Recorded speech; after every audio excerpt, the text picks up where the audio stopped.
ഫെബ്രുവരി 26 ഇന്നത്തെ daily reflection. ഒരു അസാധാരണ വിജയകഥ എന്ന തലക്കെട്ടോടുകൂടി 1959 ബില്ലെഴുതിയ ഒരു കത്തിൻ്റെ ഭാഗമാണ്. തീർച്ചയായിട്ടും ആൽക്കഹോളിക്സ് അനോണിമസിൻ്റെ ഗ്രൂപ്പ് ചരിത്രം പരിശോധിച്ചു കഴിഞ്ഞാലും ഇതൊരു അസാധാരണമായ വിജയകഥയാണ്. ഓരോ ഉടമക്കാരും അവർ നിരവധി ത്യാഗങ്ങൾ അനുഭവിച്ചുകൊണ്ടാണ് വന്നിട്ടുള്ളത്. ഇനി മദ്യാസക്തനായ നമ്മുടെ കാര്യങ്ങളിലേക്ക് നോക്കിയാലും മദ്യത്തെ നമ്മളിപ്പോൾ റീഹാബിൻ്റെ സഹായത്തോടു കൂടി മാറ്റിയാലും റീഹാബ് ഇല്ലാതെയൊക്കെ മാറ്റിയാലും നമ്മൾ നോക്കിയാൽ ആ മദ്യത്തിൽ നിന്ന് മാറി നിൽക്കുന്ന ആ തുടക്ക മുഹൂർത്തങ്ങളിൽ ശരീരത്തിൻ്റെയും അതേപോലെ ആ മനസ്സിൻ്റെയൊക്കെ ക്രേവിങ് വലിയ രീതിയിൽ നല്ല എളുപ്പമുള്ള കാര്യമൊന്നുമല്ല. അത്തരത്തിലേക്കുള്ള ഒരു ത്യാഗമാണ് മദ്യാസക്തനെ മദ്യത്തെ വൺ ഡേ അറ്റ് ടൈമിലൂടെ പതുക്കെ മാറ്റി നിർത്തിക്കൊണ്ട് മുന്നോട്ട് വരിക. അപ്പോൾ ഒരു ത്യാഗം സഹിച്ചാൽ തന്നെയാണ് ആ മദ്യത്തെ മാറ്റി നിർത്താൻ പറ്റുക. ഇനി മദ്യമൊക്കെ നമ്മുടെ ഇതിൽ നിന്ന് മാറ്റി നിർത്തിയിട്ടിരിക്കുന്നുണ്ട്.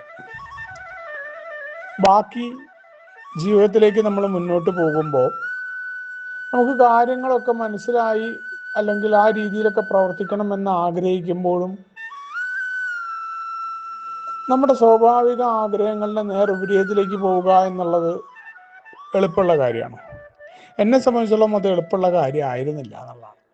വളരെയധികം പ്രയാസമാണ്. എളുപ്പമുള്ള കാര്യമായിരുന്നില്ല എന്ന് മാത്രമല്ല, പല കാര്യങ്ങളിൽ ഇന്നും അത് അനുഭവിക്കുന്നുണ്ട് എന്നുള്ളതാണ് ഇതിൻ്റെ റിയാലിറ്റി. ആ അനുഭവിക്കുന്നുണ്ട് എന്നുള്ളത് കൃത്യമായിട്ട് പറയാനായിട്ട് ഏടെ പ്രോഗ്രാം സഹായിക്കുന്നു എന്നുള്ളതുകൊണ്ടാണ് പടികൾ ചെയ്തതിൻ്റെ പ്രധാന ഒരു നേട്ടം എന്ന് പറയുന്നത്. അതല്ലാന്നുണ്ടെങ്കിൽ നമുക്കുണ്ടായിരുന്ന ആ കുഴപ്പങ്ങൾ അല്ലെങ്കിൽ അത് കുഴപ്പങ്ങളാണ് എന്നോ അല്ലെങ്കിൽ ഇത്തരം കുഴപ്പങ്ങൾ ഉണ്ടെന്നോ സമ്മതിക്കാൻ ഞാനെന്ന മദ്യാസക്തൻ തയ്യാറല്ലായിരുന്നു എന്നുള്ളതാണ്.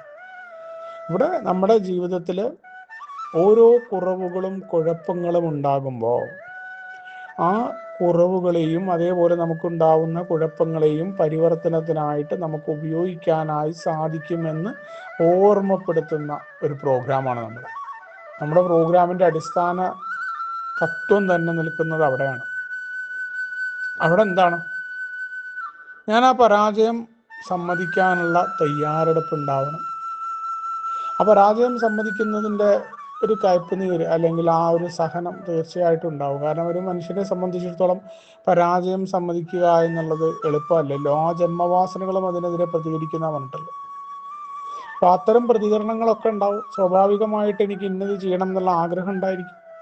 അതിൻ്റെ നേരെ വിപരീതത്തിലേക്ക് പോവുക എന്നുള്ളത് എളുപ്പമൊന്നുമല്ല. അതുകൊണ്ടാണ് പലപ്പോഴും നമ്മൾ മനസ്സുകൊണ്ട് ആഗ്രഹിച്ചിട്ടും ഒരാളോട് ഇങ്ങനെ പെരുമാറണം എന്ന് വിചാരിക്കുമ്പോൾ നമ്മളെ കയ്യിൽ നിന്ന് പൊട്ടിപ്പോകുന്നതിൻ്റെ കാരണം അതുകൊണ്ടാണ്. അങ്ങനെ ഈസി വാക്ക് ഓവർ ആയിരുന്നെങ്കിൽ ഈ കെമിക്കലിന് മുന്നിൽ പരാജയപ്പെട്ട് പോവില്ലായിരുന്നല്ലോ. കെമിക്കൽ കേടാണ് മദ്യം എന്ന് നമ്മൾ അറിയുകയും വീണ്ടും അതുകൊണ്ട് നമുക്ക് ദുരന്തം ഉണ്ടാവുകയും ചെയ്താൽ സാധാരണഗതിയിൽ ഒരു മനുഷ്യർ എന്ത് ചെയ്യില്ല, അത് ഉപയോഗിക്കില്ല. പക്ഷെ മദ്യാസക്തം മാത്രം തനിക്ക് എന്തൊക്കെ ബുദ്ധിമുട്ടുണ്ടായാലും വീണ്ടും അതിലേക്ക് ഇങ്ങനെ പോയിക്കൊണ്ടേ അടിച്ചു വിടുകയാണ്. അവിടെയാണ് മദ്യാസക്തൻ്റെ ഒരു കാര്യങ്ങൾ തീരുമാനമെടുത്താൽ അതിൽ ഉറച്ചു നിൽക്കാൻ പറ്റാത്ത കുഴപ്പങ്ങൾ അറിയുന്നത്. അപ്പം ആ കുഴപ്പങ്ങൾ പറഞ്ഞുകൊണ്ടാണ് അവൻ പുരോഗതിയിലേക്ക് വരുന്നത്. അതല്ലാതെ ഒരു സുപ്രഭാതത്തിൽ അവനങ്ങ് മറിയല്ല. അതുകൊണ്ടാണ് അവരവരുടെ പുരോഗതി അവരവർ വിലയിരുത്തുക എന്നുള്ളത്. ചില ആളുകൾക്ക് പെട്ടെന്നാവും, ചിലർക്ക് സാവധാനം എന്നൊക്കെ പറയുന്നതിന് കാരണമാണ്. പക്ഷെ അവിടെയൊക്കെ ന്യായീകരണം നിൽക്കാതെ ഞാൻ എന്ത് ചെയ്യണം, ഈ ചിലർക്ക് സാവധാനമാണ് അല്ലെങ്കിൽ മറ്റതാണ് എന്ന് ഞാൻ പറയുന്നതിന് പകരം ചിലരുടെ കാര്യം ഞാൻ നോക്കണ്ടെന്ന് തന്നെ പ്രോഗ്രാം പറഞ്ഞിട്ടുണ്ട്. പക്ഷെ എനിക്കൊരു കാര്യം, അതെന്തുകൊണ്ടറിയാം, മറ്റുള്ളവരെ അവിടെ വിലയിരുത്തൽ വരുമ്പോഴാണ് ഈ കുഴപ്പം. അത് പലപ്പോഴും ആദ്യകാലത്തൊക്കെ മീറ്റിങ്ങിൽ സംഭവിക്കുന്നത് ഈ ഒരു കാര്യം നമ്മൾ പറയുമ്പോൾ പോലും നമുക്ക് കുറേ ആളുകൾ നമ്മുടെ ഉള്ളിൽ കടന്നു വരും. അല്ലെങ്കിൽ നമ്മൾ അടിസ്ഥാന കാരണം എന്താണെന്ന് വെച്ചാൽ നമ്മൾ എത്രത്തോളം ഇത് ചെയ്തിട്ടുണ്ട് എന്നുള്ള, ഒന്നില്ലെങ്കിൽ നമ്മൾ ഗംഭീരമായി ചെയ്തു അതിലേക്ക് മറ്റുള്ളവർ വരണം എന്നുള്ള അത് മറ്റുള്ളവരെ അറിയിപ്പിക്കുക എന്നുള്ളതാണ്. യഥാർത്ഥത്തിൽ നമ്മളങ്ങനെ ചെയ്തിട്ടുണ്ടെങ്കിൽ വേറുള്ളവരെ അറിയിക്കേണ്ട കാര്യമില്ല. അത് നമുക്ക് പ്രൈസിൽ നമ്മൾ പറയില്ല, പ്രൈസിൽ ഉണ്ടാവേണ്ട കാര്യമില്ല. നമ്മുടെ ഉള്ളിൽ അത് വീണ്ടും ചെയ്യാനുള്ള ആഗ്രഹം ഉണ്ടാവും. കാരണം ഇവിടെ ഓരോ പരാജയങ്ങളും നമ്മളോട് സമ്മതിക്കലാണ്. നമ്മളോട് സമ്മതിക്കാൻ തയ്യാറാകുമ്പോൾ മറ്റുള്ളവൻ്റെ പുരോഗതി നമ്മൾ നോക്കൂല. മറ്റുള്ളവർക്ക് പുരോഗതി ഉള്ളൂ എന്നല്ല, എനിക്ക് പരിപൂർണത ആഗ്രഹിച്ചുകൊണ്ട് പുരോഗതി കൊണ്ട് തൃപ്തിപ്പെടാൻ എന്നോടാ പറഞ്ഞത്. ചിലർക്ക് സാവധാനം എന്ന് പറയുന്നത് എന്തിനാണ്? വേറുള്ളവരെ കമ്പയർ ചെയ്യാതിരിക്കാനായിട്ടാണ്. അപ്പോഴും നമ്മൾ പറയില്ല മറ്റു മനുഷ്യരുമായിട്ട്. ആ രണ്ടാമത്തെ ഷെയറിംഗ് അവിടെയാണ് ദൈവാനുഗ്രഹത്താൽ പരിവർത്തനം ചെയ്യപ്പെടുന്നത് നമ്മുടെ ദുരന്തങ്ങളെയും ദുരിതങ്ങളെയൊക്കെ.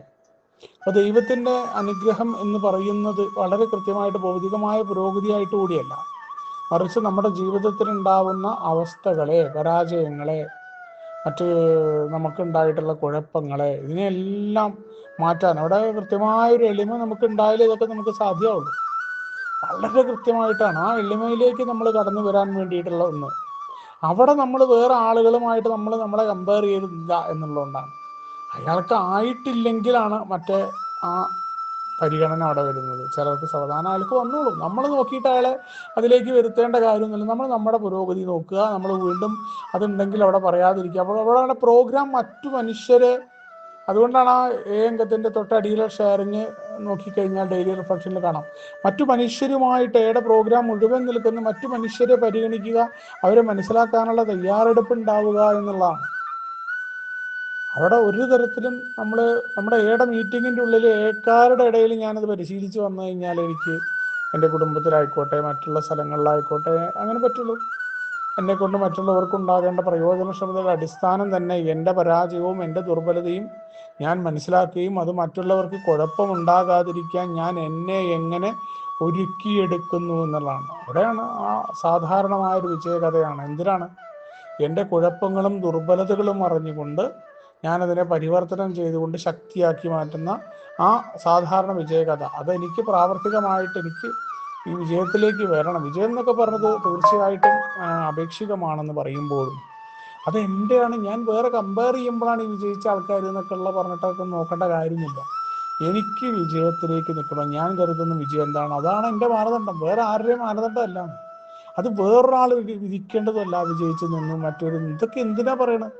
ഞാൻ എങ്ങനെ കുടിക്കാതെ നിന്നു എന്നുള്ള കാര്യം മദ്യത്തിൻ്റെ കാര്യത്തിൽ മാറി നിൽക്കുന്നു.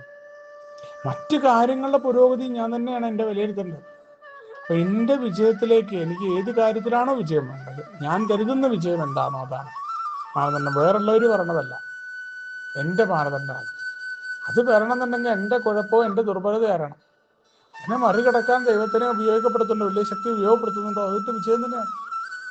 ഏതൊരു കാര്യമാണോ എനിക്ക് അനിയന്ത്രിതമായി പോയത് അവിടെയൊക്കെ നിയന്ത്രണം വരുത്താനായിട്ട് എനിക്ക് സാധ്യമാകുന്നുണ്ടോ എന്നുള്ള ചോദ്യവും ഇതെല്ലാം കടന്നു വരുന്ന ഒരു ഡെയിലി റിഫ്ലക്ഷൻ കൃത്യമായിട്ട് അസാധാരണമായ വിജയകത എൻ്റെ ജീവിതത്തിലേക്ക് പ്രാവർത്തികമാക്കണമെന്നുണ്ടെങ്കിൽ ആ പരാജയത്തിൽ നിന്ന് കരുത്തുണ്ടാക്കിയെടുക്കണം എന്നുള്ള ഓർമ്മപ്പെടുത്തലോടുകൂടിയാണ് ഒന്നും കടന്നു വരുന്നത്. നമുക്ക് ഒരുമിച്ച് കൊണ്ടേ പറയുന്ന തത്വങ്ങൾ മുന്നോട്ട് പോകാം. സുപ്രഭാതം.